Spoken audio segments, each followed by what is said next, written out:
മഞ്ചേശ്വരം തെരഞ്ഞെടുപ്പ് കോഴക്കേസിൽ കെ സുരേന്ദ്രനെ കുറ്റവിമുക്തനാക്കിയ വിധിയിൽ അപ്പീൽ പോകുമെന്ന് കേസിലെ പരാതിക്കാരനായ വി രമേശൻ. പോലീസിന്റെയും പ്രോസിക്യൂഷന്റെയും ഭാഗത്തു നിന്നും വീഴ്ചകൾ സംഭവിച്ചിട്ടില്ലെന്നും സുരേന്ദ്രൻ ധാർമ്മികമായും രാഷ്ട്രീയമായും കുറ്റക്കാരനെന്നും വി രമേശൻ.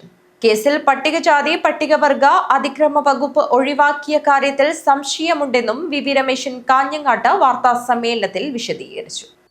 ധാർമ്മികമായി രാഷ്ട്രീയപരമായി BJP നേതാവ് സുരേന്ദ്രൻ ഡിസ്ചാർജ് ചെയ്യപ്പെട്ടിട്ടില്ല. കാശ് വാങ്ങിയത് സത്യമാണ്, ഫോൺ കൊടുത്ത സത്യമാണ്. ഈ കാര്യത്തിലൊന്നും കാസർഗോട്ടെ ജനങ്ങൾക്കും സംശയമില്ല. പക്ഷെ കോടതിയിൽ ഇപ്പോൾ വന്ന വിധി എന്നെ സംബന്ധിച്ചിടത്തോളം അപ്പീൽ പോകാനുള്ള എല്ലാ സാധ്യതകളുണ്ട്. കാരണം കോടതി ഇത് പറഞ്ഞിട്ടില്ല, വാങ്ങിയിട്ടില്ല എന്നോ കൊടുത്തിട്ടില്ല എന്നൊന്നും പറഞ്ഞിട്ടില്ല. പിന്നെ സാങ്കേതികത്വമാണ് പറയുന്നത്. നിങ്ങൾ ഈ പറഞ്ഞതുപോലെ സാങ്കേതികത്വം പറഞ്ഞിട്ടാണ്. പക്ഷെ സംശയിക്കപ്പെടുകയാണ്. കാരണം വെച്ചാൽ കഴിഞ്ഞ 30-ാം തീയതിയായിട്ടാണ് തൊട്ട് മുമ്പുള്ള സിറ്റിംഗ് ഉണ്ടായത്. അന്ന് ബഹുമാനപ്പെട്ട കോടതി അടുത്ത സിറ്റിങ്ങിൽ മുഴുവൻ പ്രതികളോട് ഹാജരാകാനാണ് പറയുന്നത്. ഇങ്ങനെ വിട്ടയക്കാനാണെങ്കിൽ അന്ന് തന്നെ വിട്ടാൽ മതി. ഈ പ്രതികളെ കോടതിയിൽ വരാൻ പറയേണ്ട ആവശ്യമില്ല. ഇത് സംശയത്തിന് ഇടവരുത്തുകയാണ്. ഇത് BJPക്ക് ഒരു മൈലേജ് ഉണ്ടാക്കാൻ അങ്ങനെയുള്ള സാധാരണ കോടതിയിൽ ഹാജരാവുകയില്ലേ എന്ന് പറഞ്ഞാണ്. ഞാൻ ഈ കേസിൽ ഒരിക്കലും ഹാജരാവില്ല എന്നാണ് ആദ്യകാലങ്ങളിൽ സുരേന്ദ്രൻ പറഞ്ഞത്. ഇപ്പോൾ വളരെ സന്തോഷവാനായിട്ട് വന്ന് ഹാജരായി ഇങ്ങനൊരു വിധി സമ്പാദിച്ചതിൽ സംശയിച്ചാൽ കുറ്റം വരാൻ കഴിയില്ല. അപ്പോൾ ഒരു ശരിക്ക് ഒരു ഗൂഢാലോചന ഇടുമെന്ന് ഞാൻ സംശയിക്കപ്പെടില്ല. ഏതായാലും നമ്മൾ അപ്പീൽ പോകും. ഈ നിങ്ങൾ പറഞ്ഞ ഈ കാര്യം നമുക്ക് സമയമുണ്ടായിരുന്നു. 19 മാസമായിട്ടാണ് എടുത്തതെന്ന് പറഞ്ഞു. പക്ഷേ SC/ST വകുപ്പ് ആദ്യം ഒഴിവാക്കി. SC/ST വകുപ്പ് ഒഴിവാക്കിയിട്ടാണ് പിന്നെ പറയുന്നത് പിന്നെ ഇത്ര സമയം എടുത്തിട്ടുള്ളൂ. SC/ST വകുപ്പ് അതിലുള്ളിടത്തോളം കാലം നമുക്ക് 3-4 കൊല്ലം സമയമുണ്ട്. പക്ഷെ അത് ഒഴിവാക്കിയത് അതിലും ഒരു ദുരൂഹത കാണുകയാണ്. അപ്പോൾ ജനകീയ കോടതിയിൽ ഒരിക്കലും ഡിസ്ചാർജ് ചെയ്യപ്പെടാൻ പോകുന്നില്ല. നിങ്ങൾ പറയുന്നത് പോലീസിന്റെ പ്രോസിക്യൂഷന്റെ ഭാഗത്ത് പോലീസും പ്രോസിക്യൂഷനൊക്കെ നന്നായിട്ട് ഇടപെട്ടിട്ടുണ്ട്. അതിന് ഒരു ഇതും കാണുന്നില്ല. നമുക്ക് മേൽക്കോടതിയിൽ കാണാമല്ലോ. കീഴ്ക്കോടതി മാത്രമല്ലല്ലോ, മേൽക്കോടതിയിൽ കാണാം. ഞാനൊരു പൊതുപ്രവർത്തകൻ എന്ന നിലയിൽ, പ്രത്യേകിച്ച് CPIM-ന്റെ പ്രവർത്തകൻ എന്ന നിലയിൽ തൻ്റെ കൺമുമ്പിൽ കണ്ട ഒരു വിഷയം, അത് ഒരു അഴിമതി, ആ അഴിമതിയെ പുറത്തു കൊണ്ടുവരാൻ ഒരു ഇടപെടലാണ് എൻ്റെ ഭാഗത്തുണ്ടായത്. അത് പുറത്തു കൊണ്ടുവരാൻ കഴിഞ്ഞു എന്ന ഒരു ഇതിൽ തന്നെയാണ് ഞാനുള്ളത്. കാരണം ഇത് കോടതി പറഞ്ഞിട്ടില്ല. ഞാൻ വായിച്ചപ്പോൾ അത് 11 മുതൽ 14 വരെയുള്ള ആ പേജ് അത് വായിക്കുമ്പോൾ കൃത്യമായി പറയുന്നുണ്ട്. കാശൊക്കെ വാങ്ങിയിട്ടുണ്ട്, ഫോൺ വാങ്ങിയിട്ടുണ്ട്. ഞങ്ങൾ സുരേന്ദ്രന്റെ പേരിലെ കേസ് കൊടുത്തിട്ടുള്ളൂ. പിന്നെ പോലീസ് അന്വേഷണത്തിലാണ് ബാക്കി പ്രതികളെല്ലാം അതിൽ വന്നത്. കൃത്യമായി BJPയുടെ നേതൃത്വം. അതിനുശേഷമുള്ള സംഭവ വികാസങ്ങൾ എടുത്തു നോക്കി നിങ്ങൾ.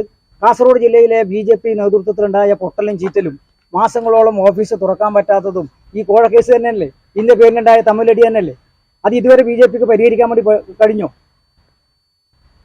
എന്നെ BJPയുടെ കാസർഗോഡ് ജില്ലയിലെ നേതാക്കന്മാർ വിളിച്ചു പറയാണ്, നിങ്ങൾ ഏതറ്റം വരെയും പോകണം, വിട്ടൂടെ, ഇതൊന്ന് BJPക്ക് അകത്ത് തന്നെ ആളുകൾ നമ്മളോട് വിളിച്ചു പറയും.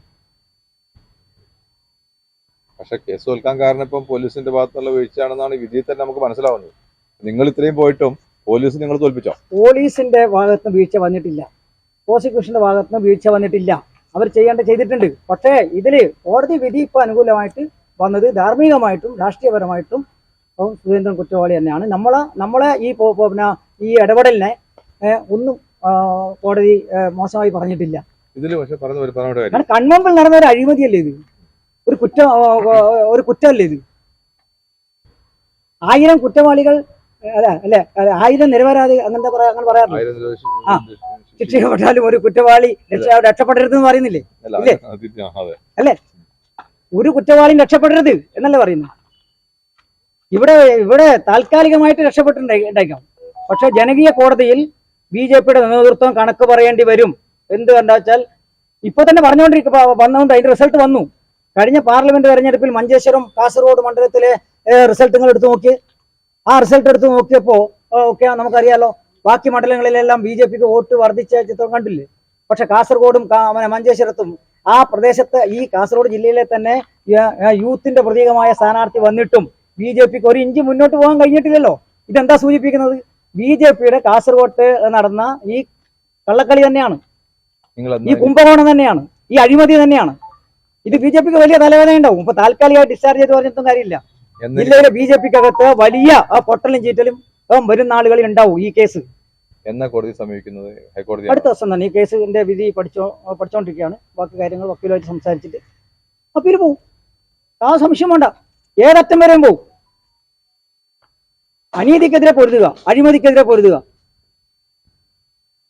അതാണ് നമ്മുടെ ഈ കേസുമായിട്ട് ബന്ധപ്പെട്ട കാര്യങ്ങൾ പറയാനുള്ളത്. ഈ വല്ല ഞാൻ ചോദിക്കട്ടെ, അങ്ങനെ കഴിഞ്ഞ കേസിന്റെ അന്ന് തന്നെ പറഞ്ഞാൽ പോരെ പ്രതിയെ വിട്ടുവന്നു. ജഡ്ജി പറഞ്ഞെന്താ, അടുത്ത കേസിന് എല്ലാവരും ഹാജരാവണം. അപ്പോൾ നമ്മളെല്ലാം പ്രതീക്ഷിക്കുന്നത് എന്തായാലും ശിക്ഷ ഉറപ്പുവന്നു. എന്നിട്ട് എല്ലാ ചാനലുകളെയും വിളിച്ച് നല്ല ആഘോഷമായി, ഭയങ്കര ആഘോഷമാക്കി മാറ്റി.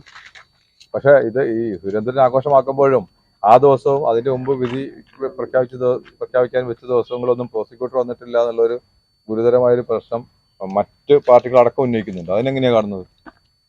അതില് അങ്ങനൊന്നുമില്ല, അതൊന്നുമില്ല, അതെല്ലാം വെറുതെ പറയുന്നതാണ്. ഇതെല്ലാം അങ്ങനെ എന്തെല്ലാം ഇപ്പൊ പറയുന്നത് ഗൂഢാലോചന എന്നൊക്കെ സുരേന്ദ്രൻ പറഞ്ഞു. എന്ത് ഗൂഢാലോചനയുടെ ഉസ്താദാണ് സുരേന്ദ്രൻ. കെ സുരേന്ദ്രൻ എന്ന് പറഞ്ഞാൽ ഇപ്പോ കാസർഗോട്ടുകാർ പറയുന്നത് അറിയാം, കോട സുരേന്ദ്രൻ എന്നാണ്. മനസ്സിലായ? ഇപ്പൊ അങ്ങനെയാണ് ആൾ വിളിക്കുന്നത്, കോട സുരേന്ദ്രൻ.